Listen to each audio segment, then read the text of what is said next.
Christ the lord. ఈరోజు దేవుడు మనకిచ్చినటువంటి వాగ్దానం ఏంటంటే జకర్యా గ్రంథము 3వ అధ్యాయము 4వ వచనం. నేను నీ దోషమును పరిహరించి ప్రశస్తమైన వస్త్రముతో నిన్ను అలంకరించుచున్నాను. ఆమేన్. దేవుడు మన పాపములన్నిటినీ క్షమించి తిరిగి ఒక నూతనమైన జీవితాన్ని మనకి అనుగ్రహిస్తాడు. మనం చేసిన దోషములన్నిటినీ క్షమించి తిరిగి ఒక నూతనమైన జీవితాన్ని జీవించటానికి ఆయన సహాయం చేస్తాడు. మన దోషములన్నిటినీ పరిహరించి ఒక ప్రశస్తమైన వస్త్రాన్ని ఆయన ధరింపజేస్తాడు. ఆయన చేస్తున్న వాగ్దానం ఏంటంటే, నీ పాపము నేను క్షమిస్తా.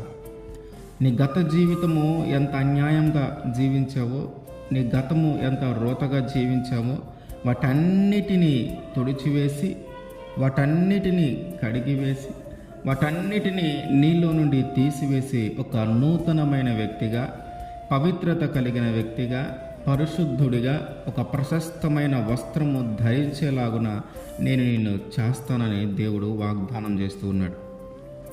ఇజ్రాయేలు ప్రజలు చెరగా తీసుకొని పోబడి తిరిగి వారి దేశానికి వచ్చినప్పుడు ఆ మిగిలిన శేషంలో ప్రధాన యాజకుడుగా యెహోషువ ఉన్నాడు.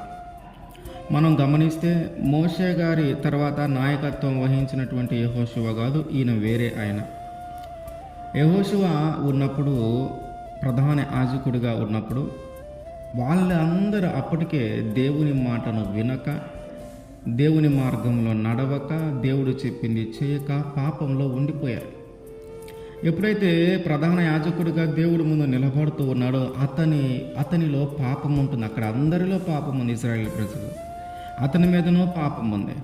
దేవుడు అంటున్నాడు, నేను నీ దోషములన్నిటినీ పరిహరించి నీకు ప్రశస్తమైన వస్త్రము ఇస్తా, నీ తల మీద తెల్లని పాగా పెడతా, నిన్ను ఈ మందిరంలో నిలవబడే వ్యక్తిగా నేను మారుస్తా. నేను ఇంతకు ముందున్న ఆ జీవితాన్నంతా తొలగించేసి మంచి జీవితాన్ని నీకు ఇస్తానని చెప్పి యెహోషువతో మాట్లాడుతూ ఉన్నాడు.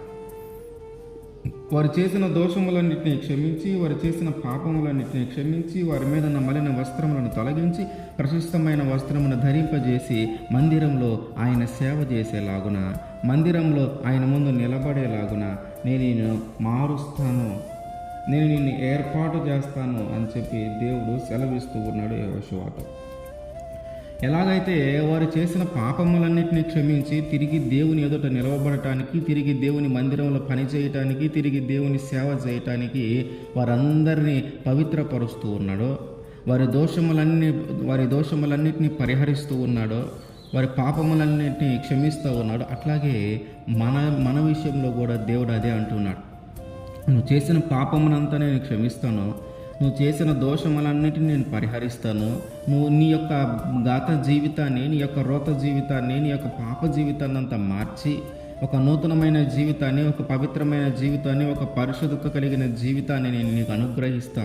ఒక ప్రశస్తమైన వస్త్రము ధరించి నీవు నా మందిరంలో ఉండేలాగున, నీవు నా సేవలో ఉండేలాగున, నీవు నా పరిచర్య చేసేలాగున ఒక ప్రశస్తమైన వస్త్రము ధరింపజేస్తాను నీ దేవుడు మనకి వాగ్దానం చేస్తూ ఉన్నాడు. కనుక మనం కానీ మన పాపములు ఒప్పుకుంటే ఆయన ఖచ్చితంగా మనల్ని క్షమించి మన దోషములన్నిటిని అన్నిటినీ పరిహరించి ఆయన ఒక ప్రశస్తమైన వస్త్రముతో మనల్ని అలంకరిస్తాడు.